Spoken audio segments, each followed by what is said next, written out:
this is an iHeart podcast. Guaranteed human. Support for the show comes from Public, the investing platform for those who take it seriously. On Public, you can build a multi-asset portfolio of stocks, bonds, options, crypto, and now generated assets, which allow you to turn any idea into an investable index with AI. It all starts with your prompt. From renewable energy companies with high free cash flow to semiconductor suppliers growing revenue over 20% year over year, you can literally type any prompt and put the AI to work. It screens thousands of stocks, builds a one-of-a-kind index, and lets you backtest it against the S&P 500. Then you can invest in a few clicks. Generated assets are like ETFs with infinite possibilities, completely customizable and based on your thesis, not someone else's. Go to public.com/podcast and earn an uncapped 1% bonus when you transfer your portfolio. That's public.com/podcast. Paid for by Public Investing. Brokerage services by Open to the Public Investing Inc. Member FINRA and SIPC. Advisory services by Public Advisors LLC, SEC registered advisor. Generated assets is an interactive analysis tool. Output is for informational purposes only and is not an investment recommendation or advice. Complete disclosures available at public.com/disclosures. Tired of spills and stains on your sofa? Wash away your worries with Anabay. Anabay is the only machine washable sofa inside and out, where designer quality meets budget-friendly prices. That's right, sofas start at just $699. Enjoy a no-risk experience with pet-friendly, stain-resistant, and changeable slip covers made with performance fabric. Experience cloud-like comfort with high-resilience foam that's hypoallergenic and never needs fluffing. The sturdy steel frame ensures longevity, and the modular pieces can be rearranged anytime.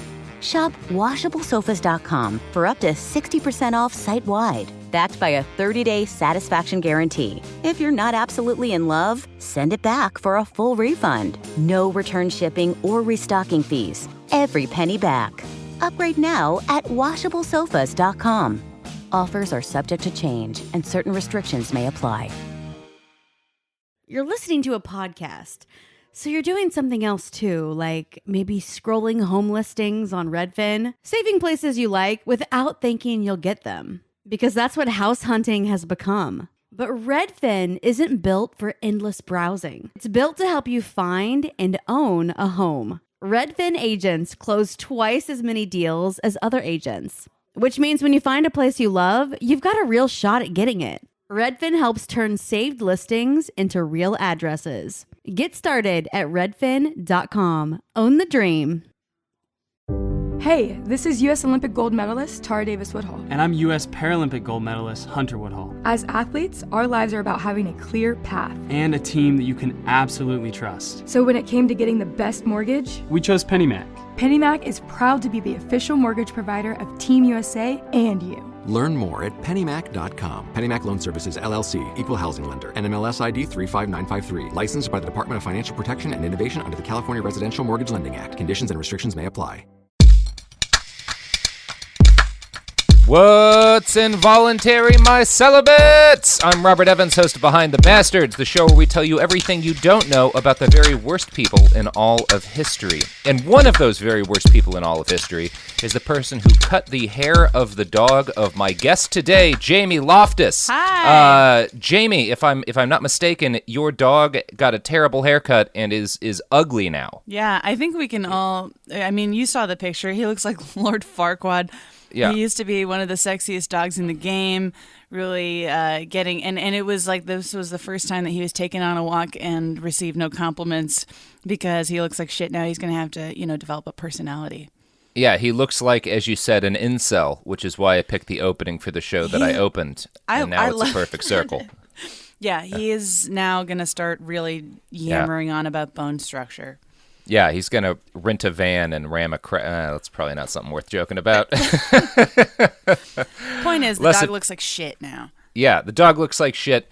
But, Jamie, because of our subject for this week, I've learned that if you want your dog to get compliments again, the answer is not to get him a better haircut. The answer is to just simply change all of America's standards towards dog beauty. And today we're going to talk about the man who can tell you how to do that. Our subject today is Edward Bernays. Yes. Yes. Do you know who Edward Bernays was? No, I'm coming in colder than usual on this one. I love it. Yeah. I love it. I'm ready. Well, let's talk about Eddie B. Is he hot? Ed Byrne.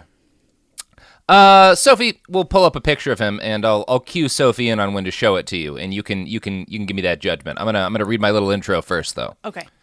So, in common parlance, the term founding fathers is applied to the men who literally founded this country, either at the end of a rifle or a pen. And from a literal standpoint, that does make sense. Whatever else you want to say about them, dudes like George Washington and Thomas Jefferson and Ben Franklin did start this thing we call the United States. But the country they founded only bears a passing resemblance to the one we live in today. So for my money, we should expand our ideas of the founders to include the people who are most responsible for making America into the place it is right now, at this moment in time, for all of the people who live here. And by that measure of the term, it's possible that no single man deserves to be called a founding father of this nation more than Edward Bernays. Eddie liked to be known as the father of public relations, which is only part true.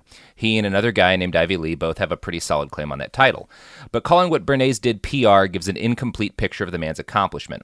Edward Bernays invented mass manipulation of the American populace to achieve specific ends. And in doing so, he invented modern America. So this is the guy we're talking about today, the first PR man. I mean, isn't just saying you're the father of PR, even though you're not, just good PR? It's fucking fantastic PR. Yeah. Yeah. That's just good spin, Bernays.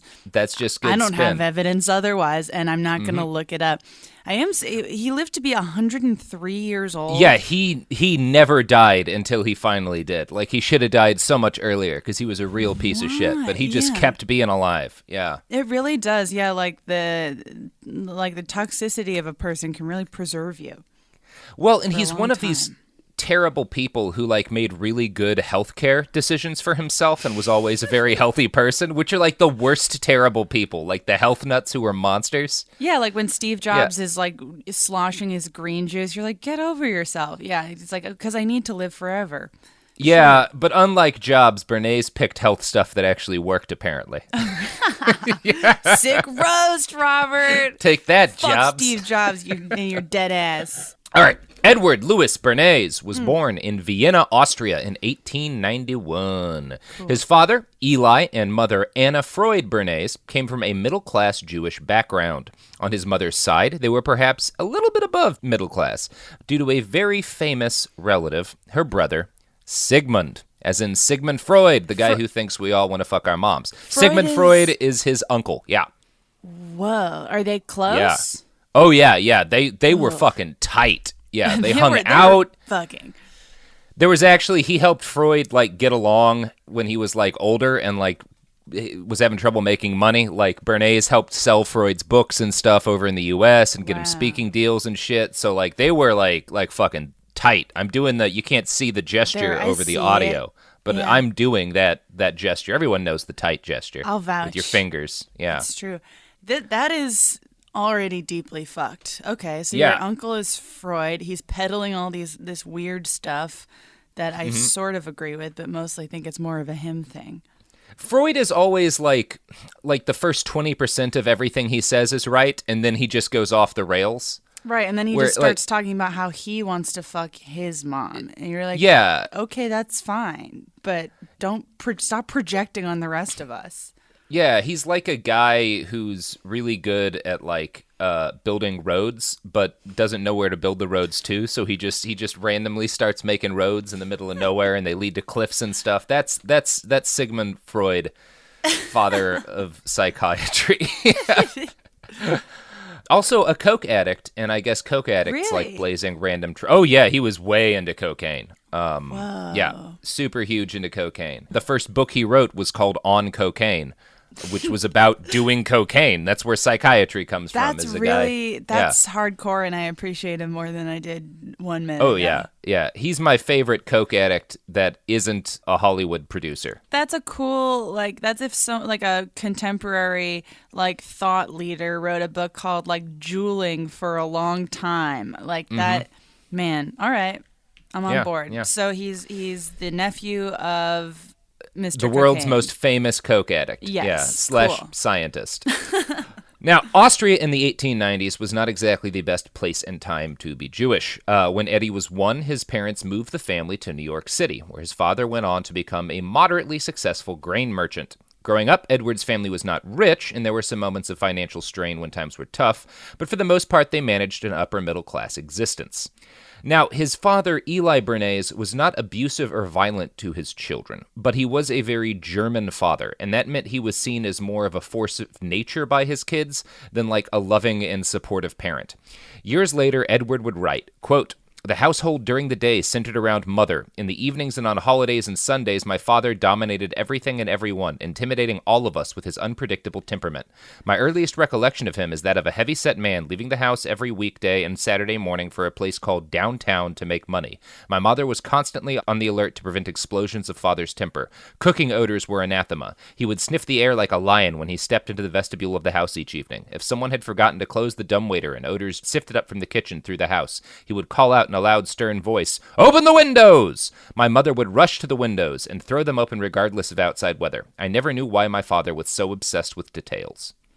So that's his dad. That's how he and it's worth noting he capitalizes the M in mother, but does not capitalize the F in father. Oh, another sick burn from Mr. Bernays. It's his dad just sounds like God, yeah. The force of nature thing, it's so weird. I cannot relate at all as someone with a very meek father. But it seems like, okay, so his dad needs attention and his mom is terrified of him, and I'm sure that bodes very well for their personal life. Yeah.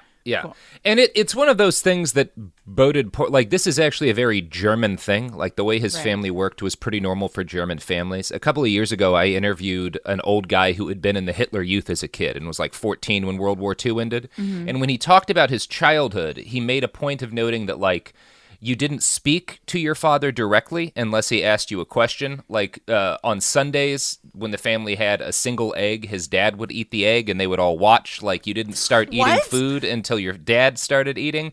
Like dad was like the dictator of the family. And this guy was like, that was pretty normal in Germany at the time. It was like a way, like especially turn of the century Germany.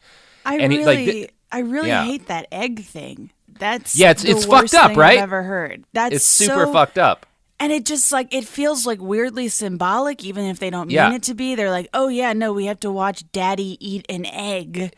Well, and it's this guy who, again, like grew up in the Hitler Youth, connected the way that like families were structured in Germany to how fascism was able to get such a hold on the country. He was like, we were already kind of used to this idea because of how we grew up with our fathers. Like that. Anyway, that's the connection this guy made. And that's when I read about Bernays, it sounded the same. Daddy eat an egg.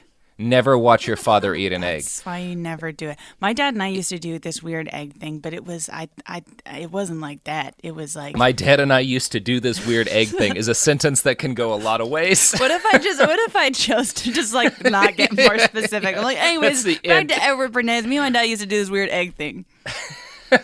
We used to do this. We used to eat we would each have an over easy egg. And then we would both swallow the yolks whole, but at the same time, and then we'd high five. That's horrible. Is that German? that's the worst story I've ever heard, Jamie. It was really fun. I'm making the rule right now that if anyone listening to this ever sees their father eat an egg, start pelting him with rocks. No more fathers are allowed to eat eggs. You're in front enabling of people. fascism if you watch daddy eat an egg. Yeah. Stop your parents, your dad from eating eggs. I guess it's fine for your mom. Your mom unless can that go gets nuts. creepy. Yeah. Anyway, I'm going to read another quote Bernays wrote about his dad. Cool. My sisters and I stood in awe of our father. We observed silence in his presence until we were addressed. When he left the house in the morning, he called goodbye to us from the hall. We then ran from wherever we were and pecked a farewell on his bearded cheek. After dark, he returned. I saw him for a few moments after supper before I was sent to bed. He occasionally raised his voice to us in commanding tones, which had the shock effect of a New York traffic cop on a timid motorist. His awesome personality made corporal punishment unnecessary. So he doesn't get hit at all by his dad. There's no abuse, but it's like this is the strictness of the family he grows up in, and Edward hates it. Like he really doesn't like his parents' relationship. He doesn't seem to like the way his dad does things, and he grows up wanting to live a life as different from the life his parents lived as possible. That's like an early motivator for him. Yeah. Fair. So, I wonder what old Sigmund's making of this marriage. Yeah, I don't know. I don't think I didn't come across any evidence of Sigmund psychoanalyzing his own nephew. He seemed mostly worried about money. Yeah, probably just something about fucking. Should have fucked your mom, kid. Well, maybe if you fucked your mom, this wouldn't have happened. Classic Sigmund Freud. Always telling kids to fuck their mom. So, Eli wanted his son Eddie to get into agriculture and pick a career that was in line with the family business of selling grain. But Eddie had zero desire to do anything even vaguely related to agricultural work. He graduated from the Agricultural College at Cornell University in 1912. So this is something that everyone listening should be able to identify with. He was like yet another middle-class kid with a degree in a field that he didn't want to work in, like half of my friends. He worked for a brief time decoding cables about the grain trade and living off of Dad's money in New York until one day in December 1912 when he wound up meeting his old friend Fred Robinson on the morning trolley. Now, he and Fred had worked on the school paper back when they were in high school, and now Fred's dad had handed his son control of two academic journals he happened to own, the Medical Review of Reviews and the Dietetic and Hygienic Gazette. Fred asked his old friend Eddie for help in running both papers. Next, according to The Father of Spin by Larry Tye, quote, they used the Medical Review to argue against women wearing corsets with stays and to encourage shower baths. They published expert opinions on health controversies, a relatively novel approach, and they tried something even newer to promote the journal and its advertisers, distributing free copies to most of the 137,000 licensed physicians in the United States. So, Eddie gets like a chance to break into publishing and immediately is this guy with new, fresh ideas that nobody had thought of before. That sounds generally positive. So far, nothing Stop bad. Putting women in cages and let them take a shower every once in a while. Yeah, he is. Eddie Bernays is a feminist icon, by the way. Wow, interesting. Yeah, he is. He's a weird feminist icon and a problematic one, but credit where it's due. He was like an early guy being like, these chest prisons we put women in seem like a bad idea. Perhaps they'll get angry. Maybe they're uncomfortable. Well, that's. I mean, I guess that's the least you can do with a medical journal. They're just like, hey, stop putting your wife in prison. Yeah, don't imprison her lungs in a cage. All right, now, I'm on Team Eddie so far. Yeah, we're all on Team Eddie so far. Wow. About 2 months into his new job, Eddie Bernays came across a review written by a doctor about a play that was just now starting to take off in New York, or that had just been written. It hadn't even been performed yet. And the play was called Damaged Goods. It was about a man with syphilis who gets married and spawns a syphilitic child. Now, this is about the most risque subject you can imagine at the time. People in 1912 did not talk about STDs in like any context. Like doctors didn't like talking about them. No. So the play both dealt with the subject frankly and dealt with the common remedies people attempted to use to deal with the illness. So it was like a groundbreaking thing that you would like discuss STDs at all in a popular play. It's the rent of its time. Yeah, it was the rent of its time. It really is like kind of in line with that. Yeah. So Eddie and Fred published that review, but decided that just like publicizing the play itself wasn't enough. So Bernays reached out to a guy named Richard Bennett, who was a popular actor who'd expressed an interest in taking part in Damaged Goods. And he told Bennett, quote, the editors of the Medical Review of Reviews support your praiseworthy intention to fight sex pruriency in the United States by producing Brew's play Damaged Goods. You can count on our help.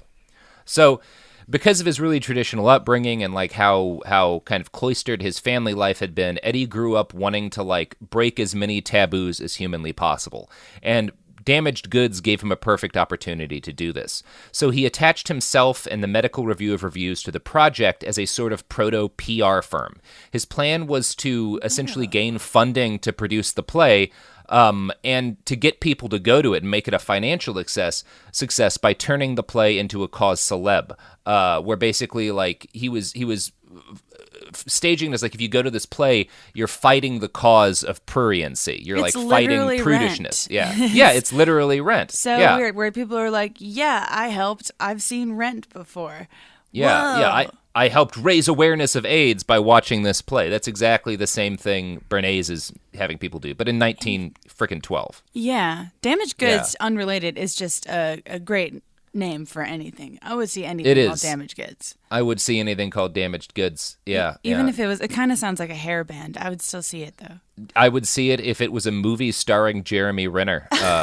And I'm not a Ritter fan, but you're not a Jeremy Renner fan? I'm not a Renner stan. Yeah. Oh God, didn't he like try stand up or something? He's like tried stand up and he hates women. Love that for him. I don't know. That's most stand-ups. But he is. I saw one picture of him from the new Avengers movie, and I thought that guy looks like Damaged Goods. It's when true. When he had the giant samurai tattoo on his arm, that's some Damaged Goods right there. That's the face of Damaged Goods. Yeah. God. Jeremy Renner with a giant samurai tattoo. There was a brief amount of time where both Jeremy Renner and Anne Heche were like hitting up bar shows. That it was just like, can you get out of here? Like, go get, especially canceled. I don't know. I think Jeremy Renner was born canceled, and that's what gives him his great power. Born to be Canceled will be the name of my next play. That's his other arm tattoo, his second sleeve. So, Edward Bernays formed the Medical Review of Review's Sociological Fund Committee at age 21. And like the Sociological Fund Committee was essentially like the organization he made to fund the play Damaged Goods. So he raised money from people like John Rockefeller and the Vanderbilts in order to put on the show. His plan was wildly successful, and the Sociological Fund Committee raised huge amounts of money. Damaged Goods was a hit, and it inspired Bernays to launch a series of other plays aimed at exposing other outre aspects of society. Ooh. Drugs, white slavery, anything that stirred controversy. After tasting success for the first time in his life, Eddie took the opportunity to travel to Austria and visit his famous uncle Sigmund. They talked and walked and traded ideas about the functioning of the human mind. When Eddie got back to New York in late 1913, he'd become obsessed with his uncle's idea about how unconscious drives from childhood impact the way people behave as adults. Bernays realized that if he could figure out what unconscious drives motivated people, he could manipulate those people on a massive scale. So he starts with like, I'm going to get people to see this play about syphilis by convincing them that it's like an act of, like a humanitarian act to watch this piece of entertainment. Right. That's successful, so he starts doing it with other things, drugs and white slavery and stuff. And he's really just titillating people, but he makes them feel like they're accomplishing something. And he realizes that like, he's tapped into some sort of drive people have to do better. So then he goes to Austria, talks to his uncle. One of my least favorite sneaky things. They're just like, you're super woke, but what you don't know is that I'm taking all of the money. Like, you're just like, gee, okay. Well, that's Eddie, exactly you're what he's losing doing. me, babe. You're losing me. So his first project after getting back was a comedic play called Daddy Longlegs, which basically seems to have been... And I'm back. Yeah, you're back on now. Well, I was gone for a second. The descriptions of it make it seem like it's just like almost a shot-for-shot ripoff of Little Orphan Annie. Like the plot is literally that a poor girl comes up from the street and gets adopted into wealth and privilege. Why is it called Daddy Longlegs though? I don't know. Probably for some weird aspect of 1912, like 13 vernacular. Now, you may notice that the idea of a ripoff of Little Orphan Annie, that's not at all risque. It's not like syphilis or white slavery or anything like that. No. So how is Eddie going to make people feel like going to this show is activism if it's just about some poor kid getting adopted by a rich guy? I don't know. All right. Well, he found a way. Okay, yeah, good. He found a way. Is it Freudy? A little bit. Okay. Basically, he uses as an excuse to launch like a charity campaign aimed at encouraging adoption. So like this is like he's like, okay, this play itself, there's nothing risque about it. So I can make people feel good by making them feel like buying tickets to this is supporting the cause of getting poor kids adopted by rich kids or rich parents and stuff. So he forms groups on college campuses and high schools to raise money that's aimed specifically at getting like private middle class and upper middle class families to take in orphans. One of the colleges he goes to is Vassar. And he arranges a meeting with some influential undergraduates and gets like a writing in the front page of a couple of newspapers. But they only donate about 15 cents of money, which is fine. He's not actually trying to raise money for anything. Yeah, There's no actual charity here. He just wants to be able to say, Vassar supports this charity campaign. He's a messy which they bitch didn't. who loves attention. Yeah. Yeah, exactly. And Vassar gets really pissed at him, but the stories are already on the front page. There's no turning it back. So, like, Sick. This is the tactic this guy invents, which is, you may recognize as familiar with the way things work today, sort of. So yeah, he's a trendsetter. He's established like the way PR ought to work, where it's like, I want to make it seem like these fancy institutions support what I'm doing, so I'm just going to take a picture with a couple of people there, and folks will read between the lines and assume the college supports what we're doing and assume there's a real charity, even though there's not at all a real charity, and no kids are getting matched up with rich parents. Right. So he's a genius. Woo. Now, yeah, cool guy. At age 23, Edward took on his biggest client yet, the Russian ballet. Now, this was a particularly tough task, since macho American men had little inclination to watch a bunch of Europeans in fancy tights bound around on stage like a bunch of fairies. Ballet was seen as effeminate. In order to fight that expression of toxic masculinity, Bernays used another expression of toxic masculinity and published articles in prominent newspapers with titles like, "Are American Men Ashamed to Be Graceful?" I'm back again. Yeah, he's really smart. Yeah, I like him. Oh, Yeah. fuck. That's Yeah. good. I mean, it's just like you just have to make. That's such a weird angle to come Yeah. out of. Just like, oh, sorry, bro, are you like afraid to like enjoy a gorgeous ballet? I'm sorry, you can't enjoy the beautiful like the beautiful expression of a man's glorious glute muscles bounding in perfect symmetry on the stage. You don't third like position, watching bro. his quads bounce? I like just like the image of an angry bro outside of like a ballet theater, just they're just being like, dude, like what? I can't just go out and see fucking Romeo and Juliet with my friends. What the fuck are you talking about? Wow. You're saying it's not manly to enjoy a man's tightly wrapped package as it bounds up and down on the stage? Like, I can't watch that. Are you scared of grace, We're bruh? still not there too. I'm just like, why won't my boyfriend go to Phantom of the Opera with me? Why? Well, because the Are men ending's been afraid spoiled. to watch musicals that slap? That's the update. Does Phantom of the Opera slap? Yes, it still Well, you know, slaps. After you all know what these else years. slaps, Jamie Loftus? What? You know what slaps even harder than Phantom of the Opera? I see it coming and I hate it. The products and services that support this show and or program. These slaps. These slap like the Phantom of the Opera. But unlike the Phantom of the Opera, you don't know where this story is going from a lifetime growing up in American pop culture. So this will another hater. Another hater bites. not a hater, but I'm saying, like, the Phantom of the Opera, we all know how the Phantom of the Opera goes. No one knows what these ads are going to be. They could be for a belt company. They could be for Coke Industries. They could be for the Church of Scientology. They could be for Blackwater. Like, anything could happen when ads come on. It could be anything. That is the beauty of ads. Yeah. So let's spin the roulette wheel of capitalism and see whereupon it lands.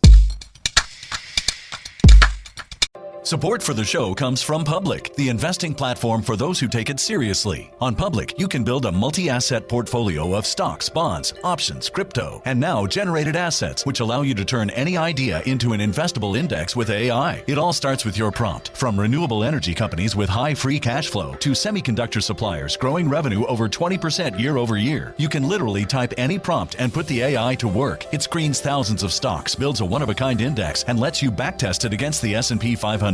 Then you can invest in a few clicks. Generated assets are like ETFs with infinite possibilities, completely customizable and based on your thesis, not someone else's. Go to public.com/podcast and earn an uncapped 1% bonus when you transfer your portfolio. That's public.com/podcast. Paid for by Public Investing. Brokerage services by Open to the Public Investing Inc. Member FINRA and SIPC. Advisory services by Public Advisors LLC, SEC registered advisor. Generated assets is an interactive analysis tool. Output is for informational purposes only and is not an investment recommendation or advice. Complete disclosures available at public.com/disclosures.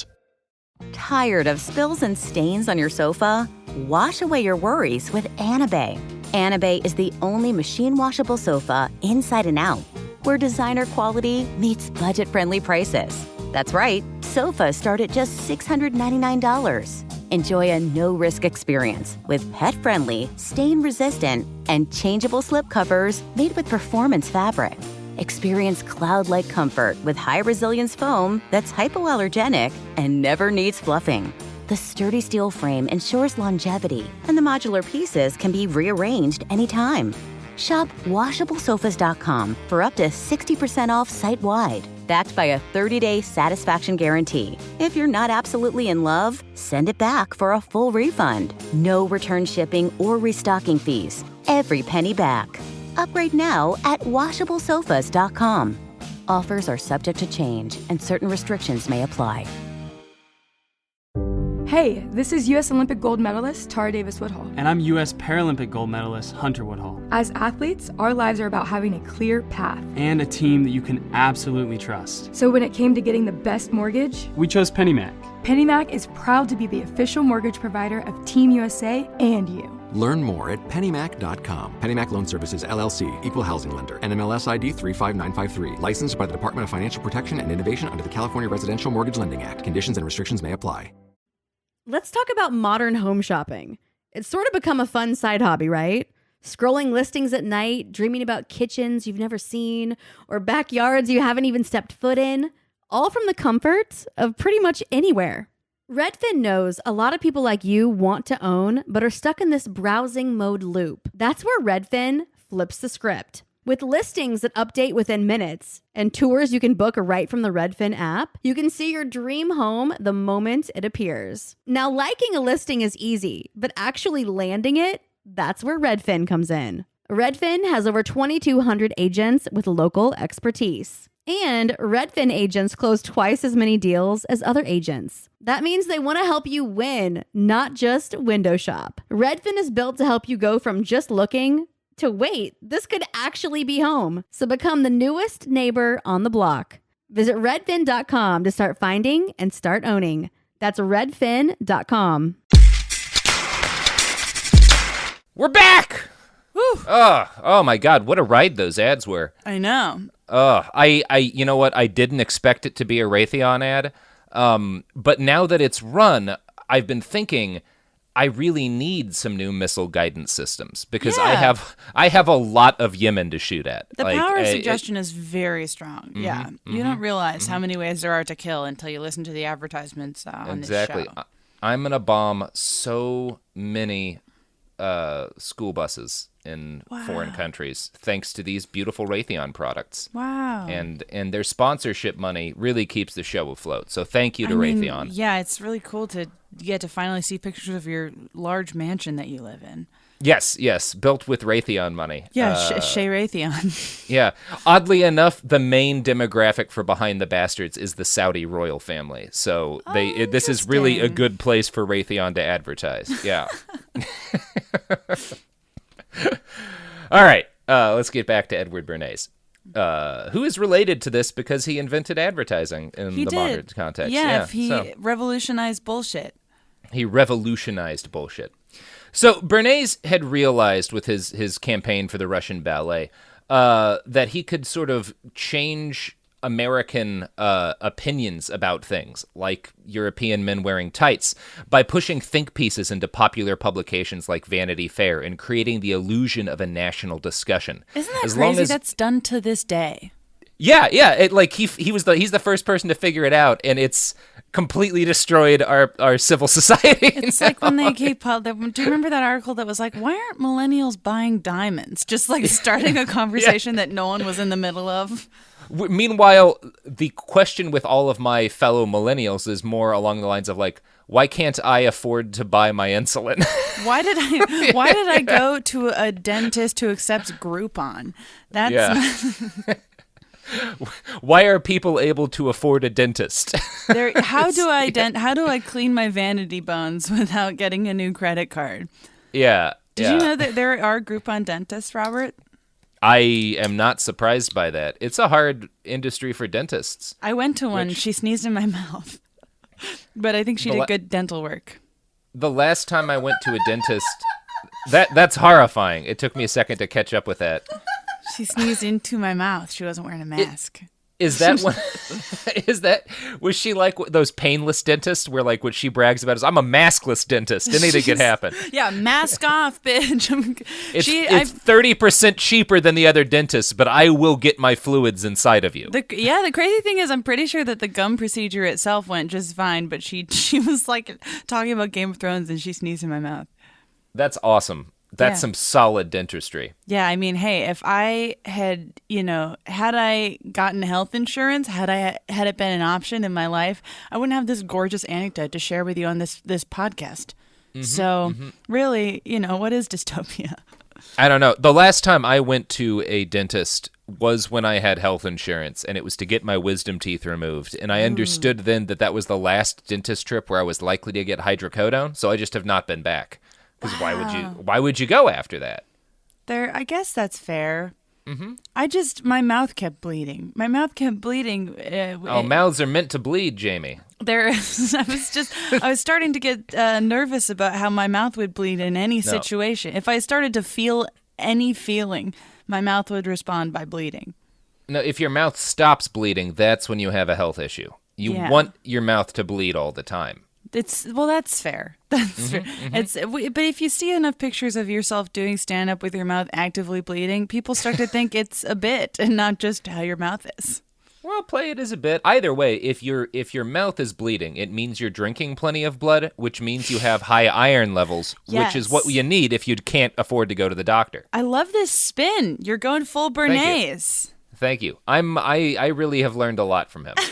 So, as the 19-teens rolled on, Edward Bernays was making very good money on the cutting edge of a field that hadn't really existed before he got into it, public relations.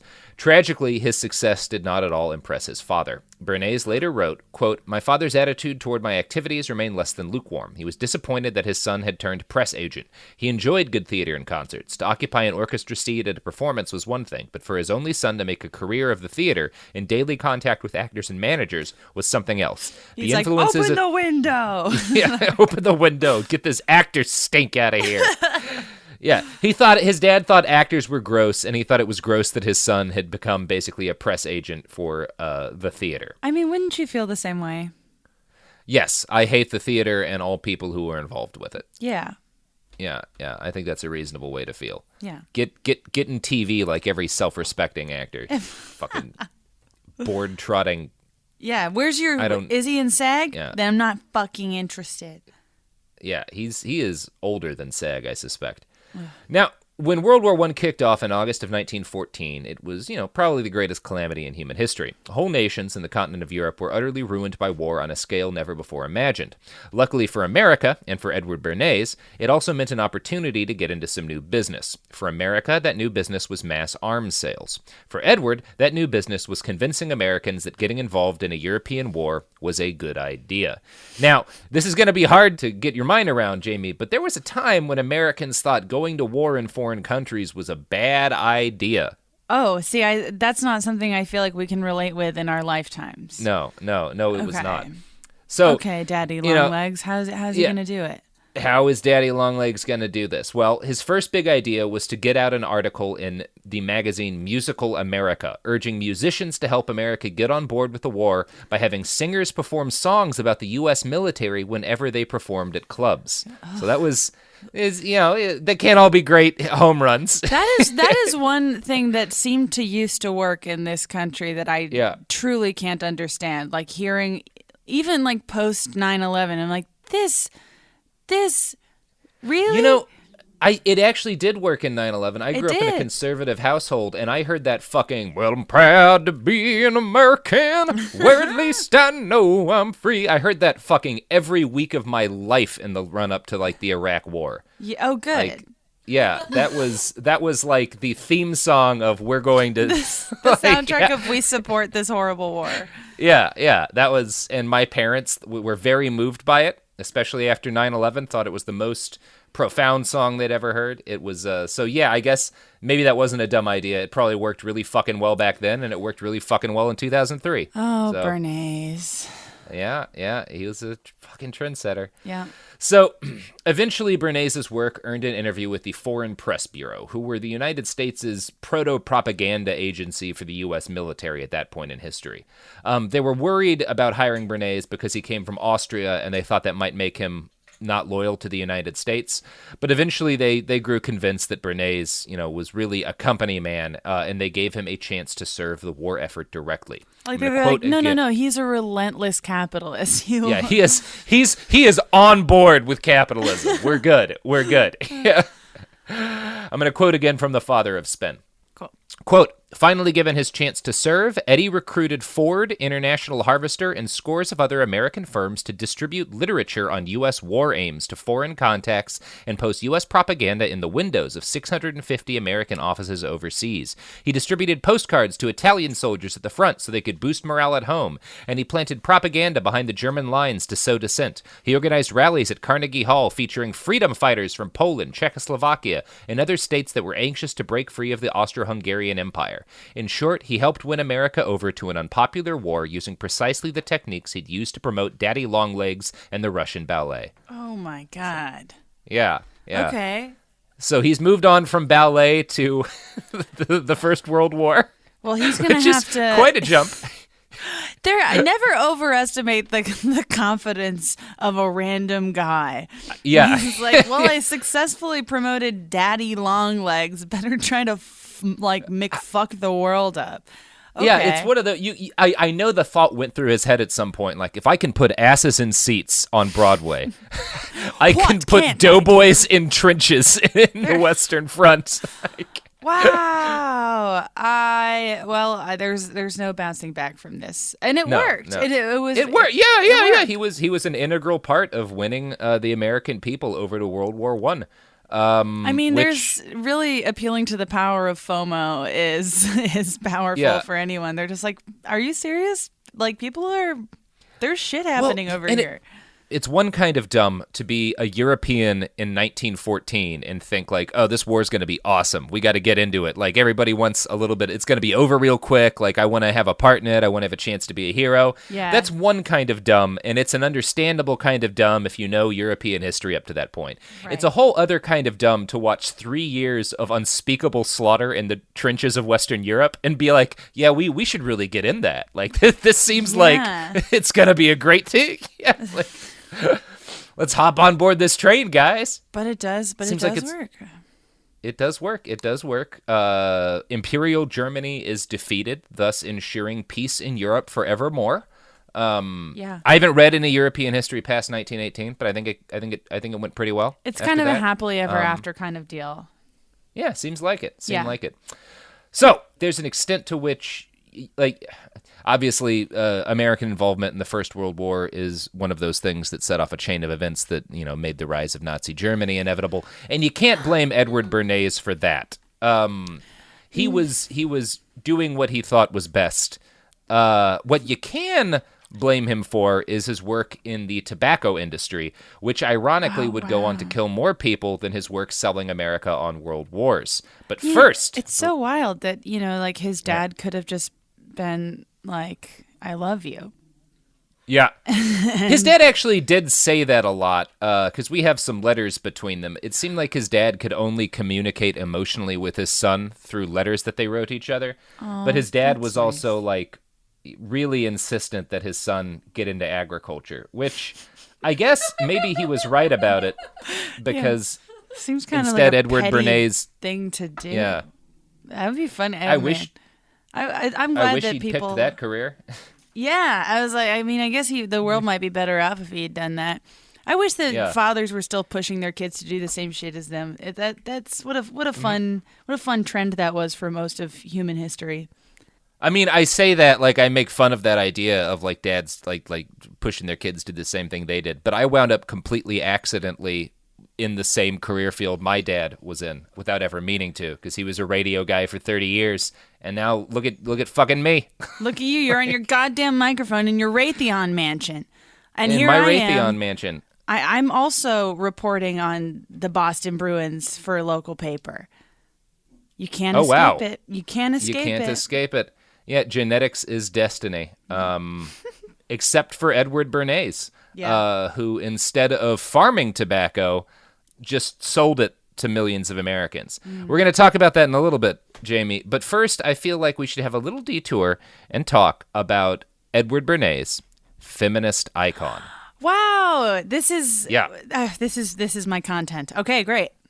You ready? Okay. I'll be the judge of that. So, Bernays was a long-standing women's rights advocate and was well ahead of his time on just about every gender issue. He, supported women's suffrage before women could actually vote. He and his wife, Doris Fleischman, got married in 1922 after a long, lingering courtship. When Edward had opened his first independent company, which he called a publicity direction office in 1919, Doris was his first employee. Ooh. They fell in love, but were so focused on avoiding what they saw as the mistakes of their parents that they kept their relationship hidden for years. Eddie's sister actually had her husband adopt the Bernays name when they married so that the family line could go on because she was that convinced that her brother would never marry. He was kind of like a hippie sort of dude where he's like, we're not going to get married. We're going to do a different sort of relationship that nobody else in America is on board doing yet. So he was ahead of his time on that. Now, on paper, the union between Doris Fleischman and Eddie Bernays seemed like it was the wokest one in history up to that point. They got married without a wedding ring. They did not inform their parents. Back before the wedding, they'd both joined something called the Lucy Stone League, which was an advocacy group dedicated to fighting for women's right to maintain their maiden name and not change their maiden name after marriage. Wow, that's so cool. That is cool, and true to their word, after their marriage, Doris kept her maiden name. When they signed into the hotel where they would spend their wedding night, she registered for the room instead of Eddie, and she registered under the name Doris Fleischman. This was the first time any woman had ever done this in American history. And to give you an idea of where gender relations were at the time, multiple major national newspapers reported on the story of a woman signing in for a hotel under her maiden name. Wow. There were headlines like, "This bride registers under her maiden name," All and just "independent" with the exclamation point. Yeah, it's so that's where we are at this time. But Eddie Bernays is and he and his wife are fucking trendsetters here. That's oh wow. I mean, talk about multitudes on Mr. Bernays. Yeah. His friends must have thought he was such a cuck. That's funny. Yeah. Man, good for him. Well, that's something. That's not nothing. That's not nothing, and he was, in the 1920s, was an advocate of the idea that housewives deserve to be paid by their husbands, because he believed they were doing, real work, and that they ought to be compensated for it. Yes. And because he and his wife were business partners, he split the revenue from his agency with his wife evenly. Mm-hmm. So they were equal partners, on paper at least. So... His wife, yeah. Is she hot, Sophie? Is she hot? Wait, we got to look him up. Yeah, we got to look him up. We got to reduce Fleischman. Doris Fleischman, women's rights pioneer, to is she hot? I should have said earlier, I don't think Edward Bernays is hot. His head looks like a cube. I would not call him hot. His head is a cube. His wife is beautiful. Wow. Yeah, lovely lady. Lady. You do what she says, cube head. So, well, actually, see, this is where it gets kind of fucked up. Oh, no, Robert. So, I was behind Jamie, the nice friends. It's this is a complicated story. Okay. Because everything I've just told you is true, but it leaves I just out. actually made that up. It leaves out an important aspect of the story, which is what Doris herself actually wanted. So, what? I'm going to quote again from the book, The Father of Spin. Quote. Okay. Doris also was a pioneer for women's rights, but winning the right to use her maiden name wasn't one of her proudest achievements. Eddie admitted it was he who'd insisted on their joining the Lucy Stone League, bringing a reluctant Doris with me, and it was he who pushed her to use her maiden name on their wedding night, because I had an inner fear that marriage, though I wanted it fiercely with Doris, would take away some of my liberties as an individual if there were a Mrs. added to my name. So, years later, Doris actually would adopt her husband's last name, as she'd apparently wanted to do all along. She never... Okay. It was played as this big gesture of an independent woman making a strike for women's rights, but she actually really wanted to take Bernays' name, and he wouldn't let her. But yeah, it's kind of it's fucking complicated, right? That's some... extremely weird. Yeah, That's some shit. Yeah. It just does sort of ring as like, whatever his fears are, compounded with the fact that this all got them press every time they would do something that was a hashtag feminist win. Yeah. That is so... that's like so many levels of like, emotional fuckery where... I don't know. I'm just picturing these gaslighting sessions of like, are you telling me I'm doing something bad? It's like, no, but like, no one ever. Doris, God, it's so complicated. That's the only woke man is also a fucking dick. Ugh. Yeah, Jesus. it is the 20s. It is the 20s. So, God, imagine that cube head telling you what to do. Ugh. Yeah, for 58 years. Yeah. I mean, she expressed happiness in their relationship. Doris Fleischman was a legitimate pioneer of women's rights. She worked in journalism long before that was common, and she was a huge part of her husband's groundbreaking PR work. But in spite of his insistences that theirs was an equal partnership, Bernays always focused on the Bernays name in their work and downplayed his wife's involvement in it during the decades where that was a hindrance rather than an asset. Doris was expected to maintain their home as well, like any housewife of that era, but because Eddie was so woke and uncomfortable with the idea of having his wife do housework for him, she spent most of her life rushing to and from their home ahead of him to ensure that the house was in order and to also ensure that Eddie didn't see her putting the house in order. Anne Bernays, their daughter, later said he wanted her to be a feminist outside the house, but inside he wanted her to be a Victorian wife. That still happens. That's like, I would say a solid 25% of men who own like the future is female shirts are like still pieces of shit and like expect too much from, well, good to know. Yeah, he's the original beware the woke man sort of stereotype. Yeah, like the guy who brags about being woke is usually quite dangerous. Yeah. He's like, who's that guy from Orange is the New Black who like wouldn't shut up about how woke he was for 3 years and then everyone just stopped casting him so he'd shut the fuck up? He's like that guy. Someone listening I don't know who that guy is. His name was Matt and he loved to be shirtless. I mean, I'll say for my own part, the only thing I'll brag about is accidentally drunkenly vomiting on people that I'm close to because I Jamie am a true hero. You are the true woke man. Thank you. And who being among woke us is the true woke man? The person who has a problem moderating his intake of intoxicants and has ruined many a shirt from his friends. Sick. Matt McGorry, that was Mr. Woke I was thinking of. Is that the guy? Yeah. The shirtless woke man? Yeah. Okay. God, so gross. Well, shirt-full woke man, Eddie Bernays. Cubehead. Oh, Cubehead. When Doris died in 1980, a professor named Susan Henry was inspired by the obituary Edward Bernays wrote about his wife and, inspired her to write a book about Doris Fleischman and several other female pioneers. The book is titled Anonymous in Their Own Names, which is a solid fucking title.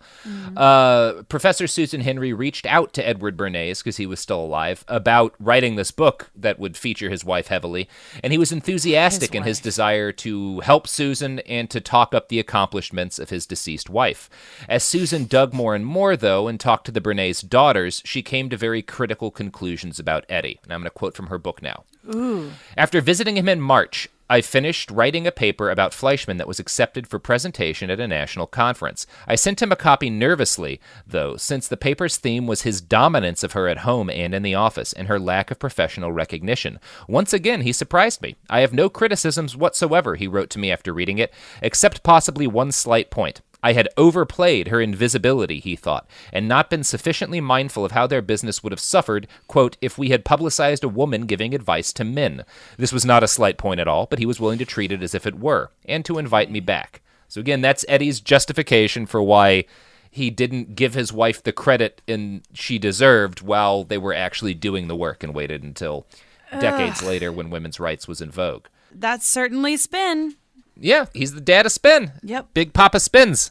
Jesus. Now, Edward continued to work with Susan on her book in spite of the fact that her work both revealed the great role Doris had played in his innovations, which meant less credit for him. This might seem to be somewhat to Eddie's credit as a human being, and evidence that he was a man capable of seeing his own past flaws and acknowledging them in the harsh light of the historical record.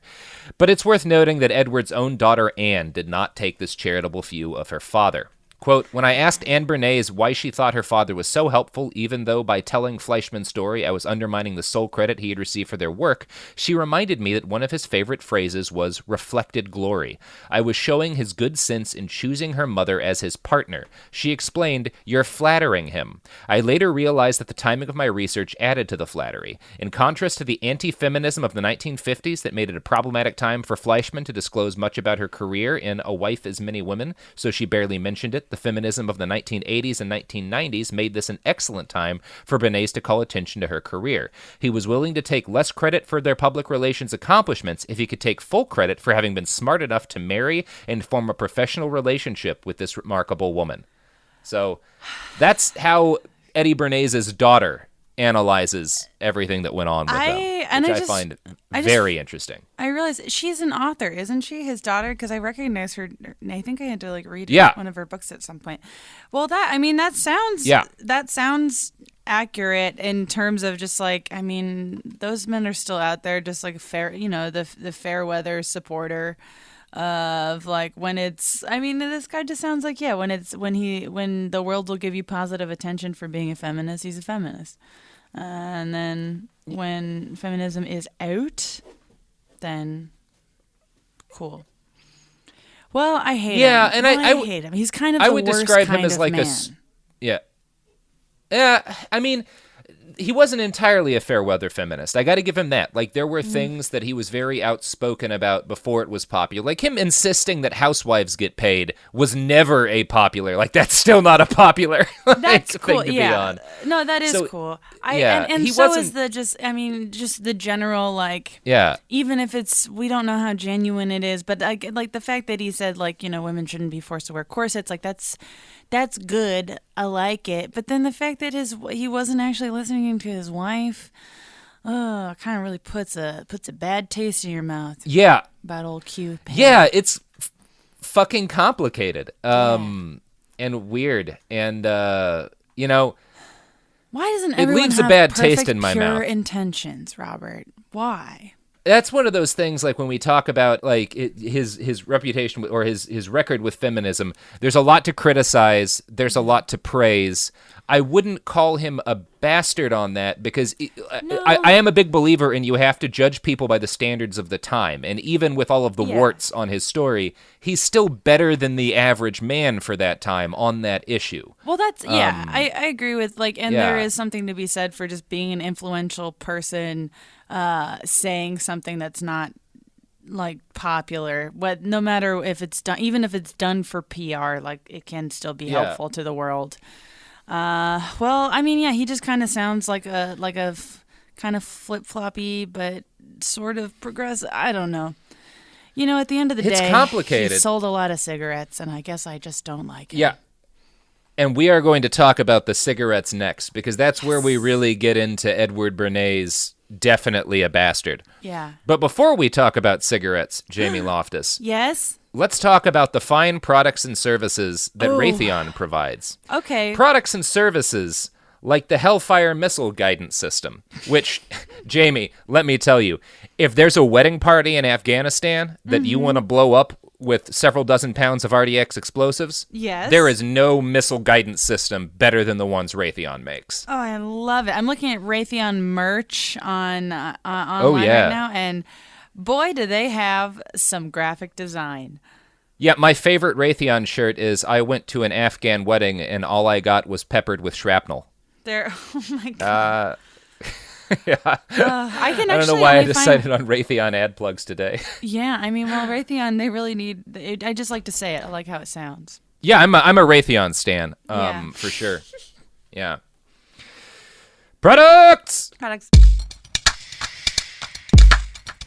Support for the show comes from Public, the investing platform for those who take it seriously. On Public, you can build a multi-asset portfolio of stocks, bonds, options, crypto, and now generated assets, which allow you to turn any idea into an investable index with AI. It all starts with your prompt. From renewable energy companies with high free cash flow to semiconductor suppliers growing revenue over 20% year over year, you can literally type any prompt and put the AI to work. It screens thousands of stocks, builds a one-of-a-kind index, and lets you backtest it against the S&P 500. Then you can invest in a few clicks. Generated assets are like ETFs with infinite possibilities, completely customizable and based on your thesis, not someone else's. Go to public.com/podcast and earn an uncapped 1% bonus when you transfer your portfolio. That's public.com/podcast. Paid for by Public Investing. Brokerage services by Open to the Public Investing Inc. Member FINRA and SIPC. Advisory services by Public Advisors LLC, SEC registered advisor. Generated assets is an interactive analysis tool. Output is for informational purposes only and is not an investment recommendation or advice. Complete disclosures available at public.com/disclosures.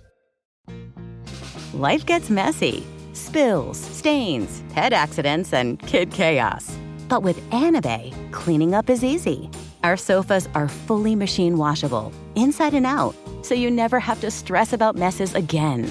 Made with liquid and stain-resistant fabrics, that means fewer stains and more peace of mind. Designed for real life, our sofas feature changeable fabric covers, allowing you to refresh your style anytime. Need flexibility? Our modular design lets you rearrange your sofa effortlessly. Perfect for cozy apartments or spacious homes. Plus, they're earth-friendly and built to last. That's why over 200,000 happy customers have made the switch. Upgrade your space today. Sofas start at just $699. Visit washablesofas.com now and bring home a sofa made for life. That's washablesofas.com. Offers are subject to change and certain restrictions may apply. Hey, this is U.S. Olympic gold medalist Tara Davis-Woodhull. And I'm U.S. Paralympic gold medalist Hunter Woodhull. As athletes, our lives are about having a clear path. And a team that you can absolutely trust. So when it came to getting the best mortgage, we chose PennyMac. PennyMac is proud to be the official mortgage provider of Team USA and you. Learn more at pennymac.com. PennyMac Loan Services, LLC, Equal Housing Lender, NMLS ID 35953. Licensed by the Department of Financial Protection and Innovation under the California Residential Mortgage Lending Act. Conditions and restrictions may apply. Let's talk about modern home shopping. It's sort of become a fun side hobby, right?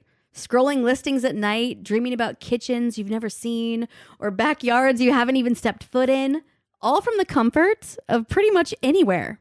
Redfin knows a lot of people like you want to own, but are stuck in this browsing mode loop. That's where Redfin flips the script. With listings that update within minutes and tours you can book right from the Redfin app, you can see your dream home the moment it appears. Now, liking a listing is easy, but actually landing it, that's where Redfin comes in. Redfin has over 2,200 agents with local expertise. And Redfin agents close twice as many deals as other agents. That means they want to help you win, not just window shop. Redfin is built to help you go from just looking to wait, this could actually be home. So become the newest neighbor on the block. Visit redfin.com to start finding and start owning. That's redfin.com. We're back. Hi. We're talking Eddie B. We're talking Ed Byrne. Eddie B. Daddy Longlegs. The Mr. original Cubehead. Daddy Longlegs. He has as many names Mr. to intro Pubehead. him as like Pitbull. Yeah. And like in fact, he and Pitbull are very closely related. That's not true, but let's see if we can just get that lie to take off. Edward Bernays would approve of me. Would he be cooler? Would he be perceived as cooler or less cool? Does your profile raise if you're related to Mr. 305, Mr. Worldwide, Pitbull himself? I like Pitbull. Yes. I like Pitbull, and that's my feminism. Pitbull, is there anything more feminist than liking Pitbull? Then Mr. 305, Mr. Worldwide. No. I don't know. Yeah, no, not at all. Not at all. That is the most feminist one can be. Exactly. When we go to war with Iran, we're going to airdrop Pitbull into the country in order to lead a women's uprising against the regime. That's how that's going to work. It's going to be, the revolution will be scored to Pitbull. And the revolution will, of course, be sponsored and supported by the good people at Raytheon. Pitbull X Raytheon is, I mean, after Forever 21 X Flamin' It's a Hot Cheetos, it's a match made in heaven. We don't know. Yeah. Yeah. Forever 21 would do a man. Raytheon line. I believe it. Yeah, It's I the believe only one so. they haven't done. Because that's fucking Pitbull branded Hellfire drones. That's a great branding opportunity right there. Mm-hmm. So we're gonna talk about Edward Bernays and the motherfucking tobacco industry. Great. And Jamie, spoilers. When I say motherfucking, I mean because his work in tobacco fucked over a lot of mothers. Oh, I thought it was another Freud thing. If you know an older woman who died from tobacco, it's probably Edward Bernays' fault. Well, that's not fair because the only you had a grandma older woman, who dropped from lung cancer. Yeah. I mean, I didn't like my great aunt, so I guess shout out to Edward Bernays. I mean, then you really can She thank stole Edward Bernays. A lot of sweet and low packets. And Edward hold on, Bernays I'm ensured that there would be more sweet and low packets by taking her out of the game early. So you're welcome, Jamie. Yeah, thank you so much. So World War I was, of course, a huge boon for the concept of smoking cigarettes. Prior to the war, real men tended to prefer cigars or pipes, or if they were baseball players, chewing tobacco. Cigarettes excelled in wartime due to how easily you could smoke them in a trench. They became a standard part of military rations, and hundreds of thousands of American men returned from Europe with a fun new addiction. In 1928, Edward and Doris's PR firm was contracted by George Washington Hill, the head of the American Tobacco Company. Hill's goal was to get women to start smoking the company's biggest brand, Lucky Strikes. Hey, that worked out. I can crack that market. That worked out. Yeah, it did. It did. All That yes, spoilers, this plan works like fucking gangbusters. This works. Now, at that point, only about 12% of cigarettes were consumed by women, which represented a huge surge in lady smoking from like the way things had been in the 1890s, but wasn't nearly enough to make big tobacco happy. Hill hit upon a brilliant theory. Since being skinny had just come into vogue, if he could convince women that cigarettes would help them lose weight, he could get them super fucking addicted to tobacco. Yes. So a myth Hill that came up with the endures to slogan this on his day. own. Oh, Yeah, it really does. And Hill came up with the slogan, reach for a lucky instead of a sweet, which is a solid slogan. Okay, but he's a feminist, though. Yeah, he's a feminist. He is not Now, intersectional. Hill knew that he was going to need the talents of the world's greatest ad man to make this slogan work. Don Quote Draper. from the father of spin. Yeah, I mean, that's kind of who Don Draper is, kind of based on Edward Bernays. Except without the whole square head thing. Yeah, except for much better looking. Although they both do have giant heads. Does John Hamm have a big old head? Yeah, I've seen John Hamm, and he has a very large head. Nice. Very good-looking guy, but huge head. Well, isn't that like there's something about humans that are like they find big heads cute, and that's why the Powerpuff Girls look that way. I'm not crazy here. There's It's the same reason we find babies cute, because their heads are big for their bodies. just It's like wobbling kittens around. and puppies too. Yeah. All right. Well. Yeah. I like a big We're head. I programmed don't for like a it. cube head. So yeah, Hill had this idea for like an ad campaign, reach for a lucky instead of a sweet, and he contracted with Edward Bernays to make the idea work. So I'm going to quote again from the father of spin.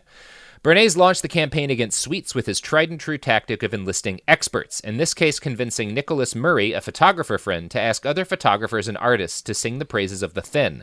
I have come to the conclusion, Murray wrote, that the slender woman who, combining suppleness with grace and grace with slenderness, Slender who woman. instead of overeating sweets and desserts lights a cigarette, as the advertisements say, has created a new standard of female loveliness. I'm interested in knowing if my own judgment concurs with that of others, and should be most happy to have your opinion on this subject. Magazines and newspapers were also furnished with the latest findings on the get thin trend. For fashion editors, that meant photo after photo of slender Parisian models in haute couture dresses. For news editors, it meant testimonials like the one from the former chief of the British Association of Medical Officers of Health, warning that sweets cause tooth decay, and advising the correct way to finish a meal is with fruit, coffee, and a cigarette. The fruit, Dr. George F. Buchan continued, hardens the gums and cleans the teeth. The coffee stimulates the flow of saliva in the mouth and acts as a mouthwash, while finally the cigarette disinfects the mouth and soothes the nerves. Jesus. Cigarettes are dental. You learn a lot from the 20s by knowing people were told coffee is a mouthwash and cigarettes clean your teeth, and we're like, oh, all right.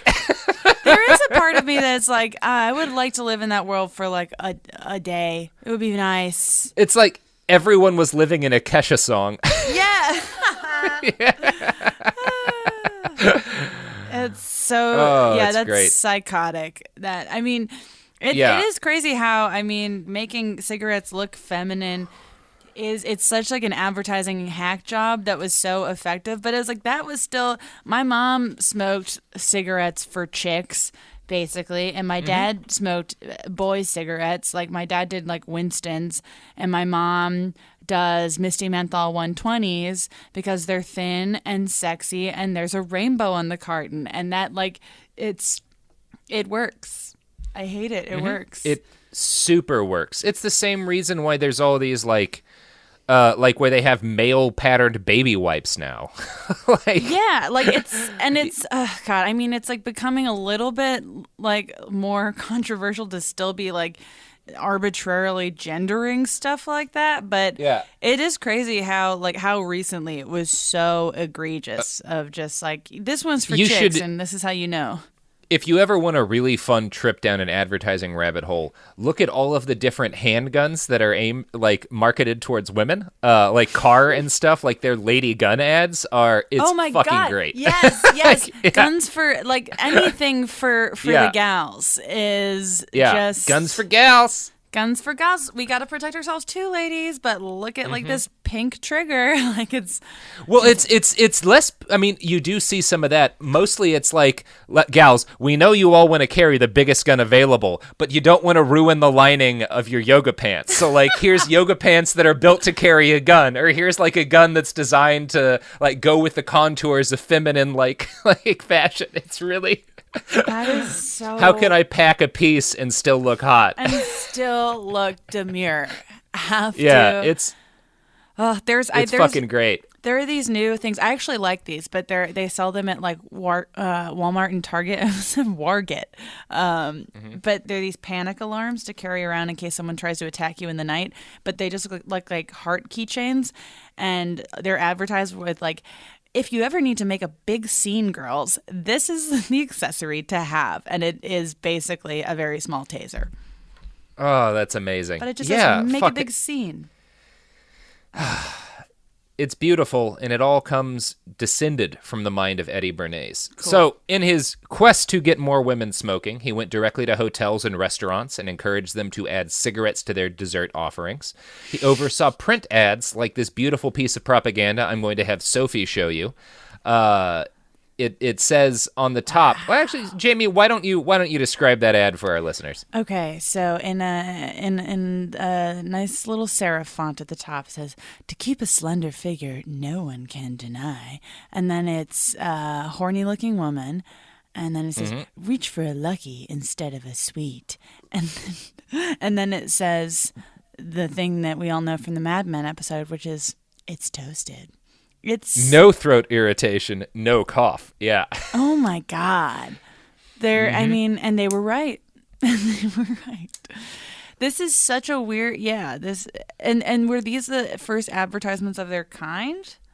Yeah, this is really the first guy to start pushing this in a big way. Like, obviously there had been products advertised for women before, right? But not like this. No one had thought of taking something that was a mass product and then specifically gendering it in order to sell more of them to a specific gender, right? Like Bernays is the fucking king of that.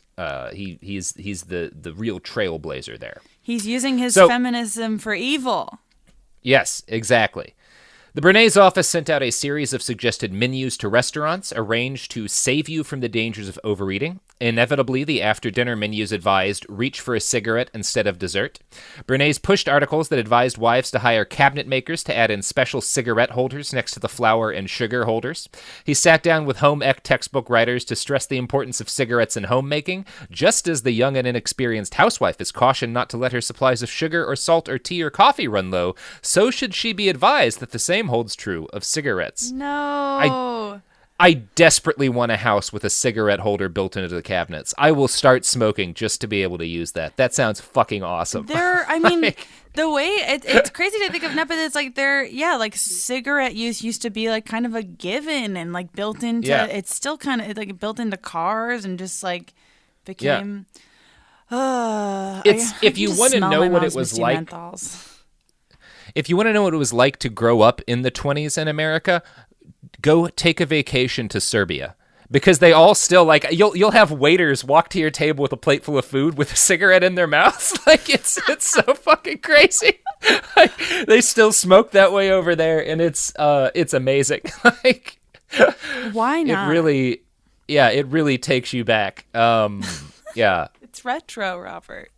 It's retro, and they have nightmarish rates of cancer, but no way. I don't think anyone gives a shit. It's Serbia, man. Like, they've been through worse. That's the national slogan. Yeah. You notice that the places where, like, shit has gotten real most recently are the places where no one cares that cigarettes are bad for you. Like, everybody smokes in Iraq, and it's like, why am I going to give a shit about lung cancer? Like, have you seen what's going on here? Yeah. Now, Jamie, have you ever heard the phrase "a moment on the lips and a lifetime on the hips"? Ew, no. What? You've never heard that? Ew, I guess. what does Okay, that so mean? For a couple of articles I wrote years ago, I spent several weeks in pro-anorexia chat rooms, just like listening to the conversations pro-anorexia people would have with each other about how to be anorexic better. Yeah. And you run into that quote all of the fucking time. It is very common. I kept my anorexia offline, which is powerful. That's good. Yeah. That's good. Yeah. It exists solely I did the same with, in journals. Yeah, I'm glad that I did the same with my eating disorder. Otherwise, it would have been a real problem. Brave. Or more of a real problem than it was. Yeah. But that phrase, "a moment on the lips, a lifetime of the hips," that anthem of anorexia originates from a quote cooked up by Edward Bernays. No. His version, of course, was "a moment in the mouth and 10 years on the hips," which I guess is less extreme than the way the quote, "a moment in the mouth and 10 years on the hips." Mm-hmm. It's a good line. It's a good line. He got that line published in pieces in The New Yorker, Life, and other magazines right next to cigarette ads. Now, at this moment in the late 1920s, most of the resistance to Bernays' tactics came from the fact that he was hurting the candy industry, not that he was, encouraging horrible rates of cancer. Okay. Representatives of the sugar industry in particular were livid, which prompted Bernays to respond in a letter that, quote, "a battle carried on fairly in this manner can serve the public in presenting both sides of a discussable question and in bringing the underlying democratic principle of free competition fairly to the front." Which really, that says a lot about capitalism right there. That he's like, no, we need a fair discussion. Should you eat a shitload of sugar or should you smoke cigarettes every 10 seconds? That's the question. Right. Not like, are both of these things bad? Like, should we be doing either? It's just like, which is the more profitable right now? Yeah, which poison will sell better is the question we need to have a free and open discussion about. I mean, it is crazy to me that he was able to convince people that cigarettes are more fun than eating garbage, because I just patently disagree. Yeah, it's incredible. Like, that is an achievement right there. I like how cigarettes were they're like, oh, no, this is how you make friends. You're like, okay. Yeah, this is how you get men to like you, ladies. Smoke a Lucky Strike. Gross. By December of 1928, the first year of Eddie's pro-cigarette campaign, American Tobacco's revenue grew by $32 million, which $32 million in 1928 money is equivalent to roughly every dollar in 2019 money. Yeah. Most of that additional sales came, of course, from the increase in sales for Lucky Strike. So this is almost all attributable to Bernays' ad campaign. And, of course, Edward Bernays had no issue in capitalizing off of the women's liberation movement to sell cigarettes. Since cigarette smoking came into vogue right around the same time women got the right to vote, Bernays tied the two together, running ads suggesting that emancipated women ought to smoke cigarettes. He took advantage of his famous uncle hiring the psychoanalyst Dr. A. Brill, who had studied under Sigmund Freud, and paying him to consult on his ad campaign. Brill wrote, quote, "It's perfectly normal for women to want to smoke cigarettes. The emancipation of women has suppressed many of their feminine desires. More women now do the same work as men do. Many women bear no children. Those who do bear children have fewer children. Feminine traits are masked. Cigarettes, which are equated with men, become torches of freedom." It makes total sense that this worked. It makes total sense Yeah, that this worked. it's because they're like, wildly women successful. Women can do anything that men do, include accidentally killing themselves.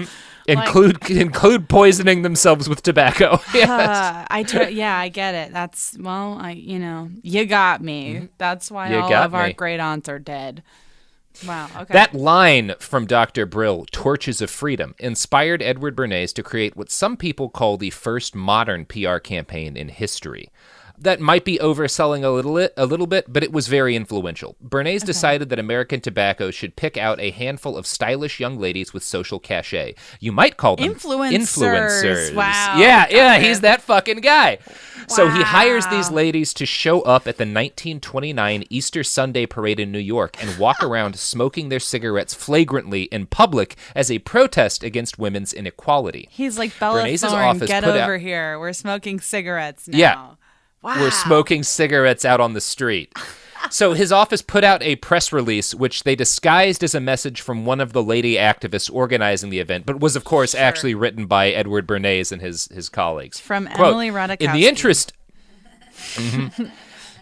In the interest of equality of the sexes and to fight another sex taboo, I and other young women will light another torch of freedom by smoking cigarettes while strolling on Fifth Avenue Easter Sunday. We are doing this to combat the silly prejudice that the cigarette is suitable for the home, the restaurant, the taxicab, the theater lobby, but never, no never for the sidewalk. Women smokers and their escorts will stroll from 48th Street to 54th Street on Fifth Avenue between 11:30 and 1 o'clock.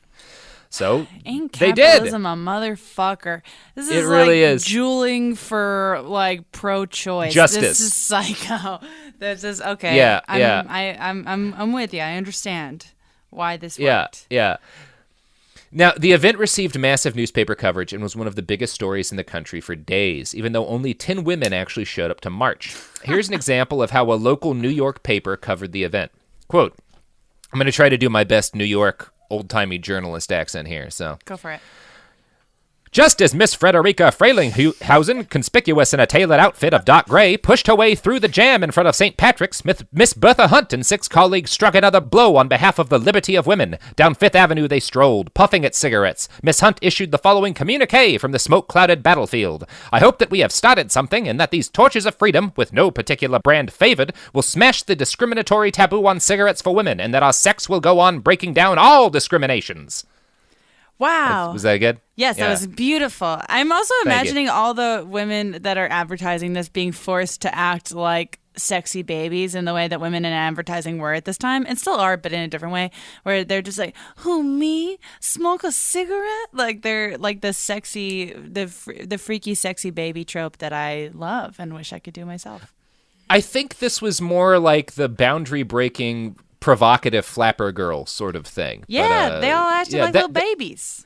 Well, I don't know. I'm a I don't baby, know. but you can have sex with me. That's the twist. I get the idea that they were more acting like like the stereotype of like the feminist college student in that early episode of The Simpsons where Homer grabs the candy off that lady. I think they're acting more like that. Okay. But that's just the impression I get from like the quotes in the newspapers and stuff. I don't know what voice they said them in. They were all dressed, so to the nines. They're the flapper. Yeah. I mean, the flapper and the cigarette makes sense. Yeah, very entwined. Yeah. So Eddie's secretary, Bertha, was one of the marchers in the Torches of Freedom rally. She gave quotes to numerous newspapers and told the New York Evening World that she first got the idea for this campaign when a man with her in the street asked her to extinguish her cigarette as it embarrassed him. I talked it over with my friends, and we decided it was high time something was done about the situation.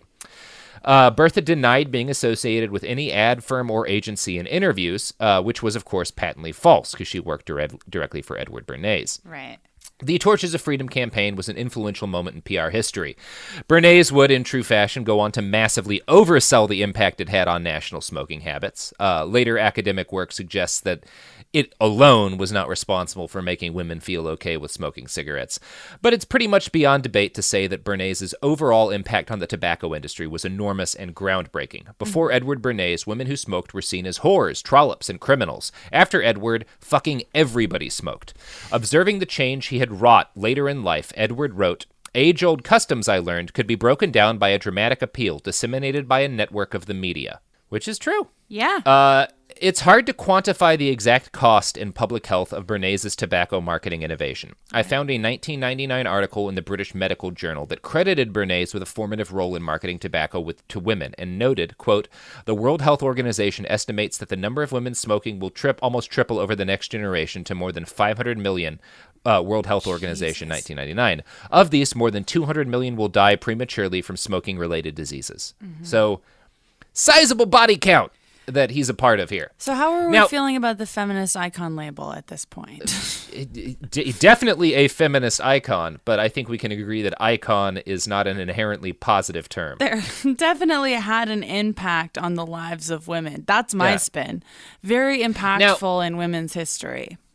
I gotta say, to be fair, contributing to 200 million smoking deaths via marketing would not necessarily make Bernays a bastard, because you have to consider someone's actions based on what they and the medical community knew about cigarettes at the time.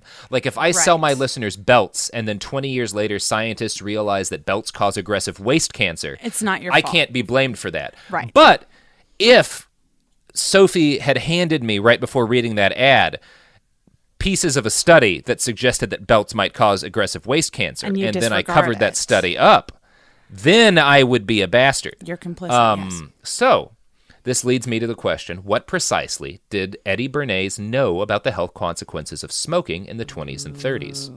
Well, for one thing, it's worth noting that unlike Don Draper, Edward Bernays did not smoke tobacco himself. He hated the taste and, ironically, preferred chocolates. Now, first off, this guy's, not comfortable smoking himself. For another thing, Edward Bernays had to bribe medical experts to brag about the supposed health benefits of smoking. It was obvious, even to people in the 20s, that cigarettes were bad for your throat. People got smoker's coughs then as they do now. To combat this obvious fact of reality, Bernays created the Tobacco Society for Voice Culture, whose goal was to improve the chords of the throat through cigarette smoking, that the public will be able to express itself in songs of praise or more easily to swallow anything. Society's ultimate goal was to provide what they called a smoking teacher for every singer. Now, you could argue that Bernays didn't have much data on the health effect of cigarettes, but again, it was obvious to people that, cigarettes had harmful effects on your throat. And Bernays spent a lot of his career finding ways to get people to deny this evidence of their senses. One way he did this was by finding ways he could market specific products in a way that seemed to encourage public health.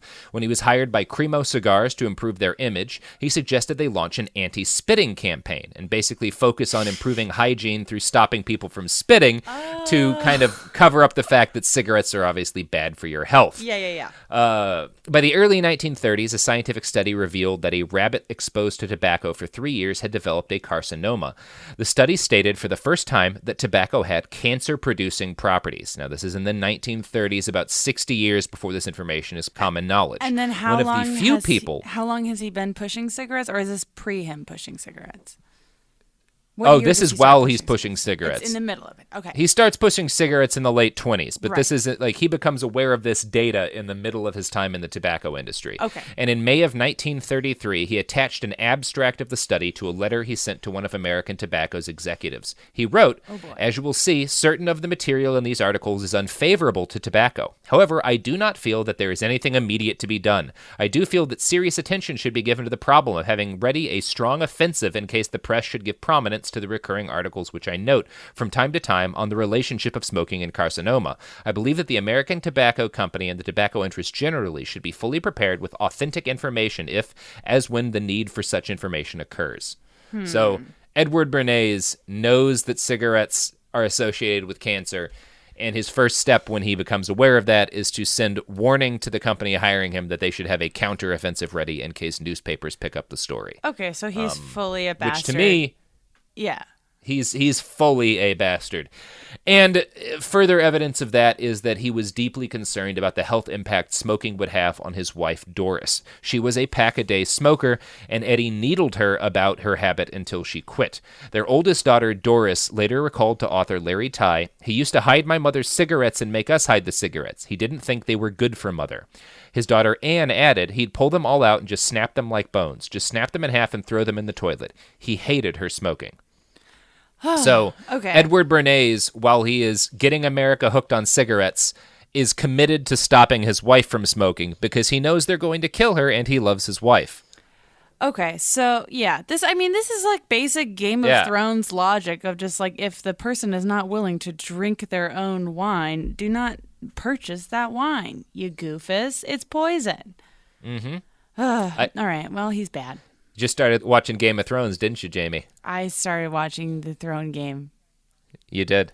You did watch the Throne Games. And now I'm smart. Mm-hmm. It's true. Yep. It's a good show. It's fine. Whatever. I like the guy who says the things. Yeah. Anyway, I like the guy with the hair. yeah, that's part one of our story. Oh yeah, the guy with the hair is fucking hot as hell. Yeah. I mean, Jamie Lannister. Whoo boy. Love I would him. Let's just say I would light that torch of freedom. Wow. That doesn't really actually tie into the context of how that was used, but No, you would said set him on fire. yeah, I'd set him on fire. That's what I do. That's how I flirt. Classic is fire. Robert. Yep. So that's part one. I think we should all be clear on Eddie Bernays as a bastard now. He got America hooked on cigarettes after he knew that they were killing people. So there we go. How do you feel after this episode about our unheralded founding father, Edward Bernays? He seems more complicated than your average bastard. I hate, He is. I hate when the bastards do something good every once in a while. It makes my life harder. Yeah. Rationalizing. He's really people is hard. complicated. Yeah. He's not your Hitler or your Saddam. Yeah. Because he does do some good stuff. He clearly has some good impulses behind him too. Yeah. But also, he also gets people hooked on cigarettes when he knows it's going to give them cancer. Just classically cartoon villain. Yeah. This is he's a challenging one. I'm stressed out by this. Well, you're going to be even more stressed out in part two, because in part two, we're going to talk about how Edward Bernays popularized bacon, inspired the Nazis, and helped launch a brutal 40-year civil war in Guatemala. But okay, great. Quite a career this fellow had. Why did he live so long? Why he lived for fucking ever. So long. Yeah, he really would not die. It's like your wife dies in 1980. Take the hint, Eddie. Yeah. But no. Jeez. Hints Well, are not something Edward Bernays takes. I wish he had smoked. Yeah, so do I. Yep. Well, Jamie, do you have any pluggables to plug? Yeah, let me plug you. Let's see. You can listen to the Bechdel Cast, my podcast with Caitlin Durante, every Thursday. You can follow me on Twitter at Jamie Loftus Help, or if you live in the UK, I'll be at Edinburgh Fringe Festival all August. And you can find me on Twitter at iWriteOK. You can find this podcast on the internet at BehindTheBastards.com, where we will have all of these sources for this episode, including the wonderful book, The Father of Spin, which is a really good and balanced look at Bernays, although he comes to a bit more positive of a conclusion on the guy than we are in this episode. And you can find us on Twitter and Instagram at @BastardsPod. You can buy T-shirts at TeePublic, Behind the Bastards. You can also buy our branded Raytheon gear, including guidance systems for your own missiles. If you want to build the missile yourself, but have Raytheon equipment, launch it into, say, an apartment building. I do. We all do. We all do. That's why Raytheon is such a good sponsor of this podcast. Yeah. So, everybody have a good day. Go out into the world and remember the Raytheon company motto: "Fuck it, we make money either way."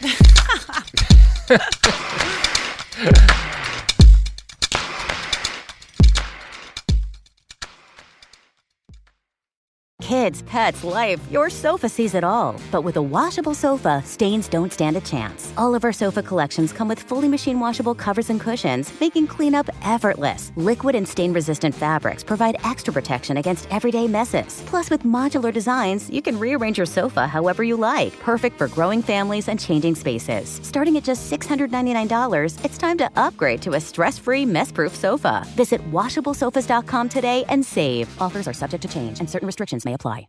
There's a difference between liking a house and actually getting it. Redfin is built to make up that difference and close the gap between finding and owning the home for you. Redfin agents close twice as many deals as other agents. So when you find a home you love, you're not a step behind when it comes to making an offer. That means less watching great homes disappear and more focus on the one you'll call home. Redfin helps turn saved listings into real addresses. Get started at redfin.com. Own the dream.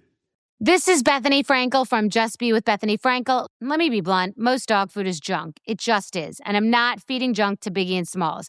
That is why they eat Just Food for Dogs. It's real, 100% human-grade food with ingredients I actually recognize, not mystery pellets pretending to be healthy. And once I switched, the difference was obvious. Better digestion, better skin, more energy, dogs who actually feel good instead of just surviving dinner. Here's the thing. You care about quality. You make an intentional choice to be healthy. So why are you gambling with your dog's health? So let's think about our furry babies. Go to justfoodfordogs.com right now and get 50% off your first box. No code, just try it. Because once you see the difference, you're not going back. This is Radhi Devlukia from A Really Good Cry. I absolutely love being outdoors, even if it's just stepping outside for a bit of fresh air between meals or taking a mindful walk to clear my head.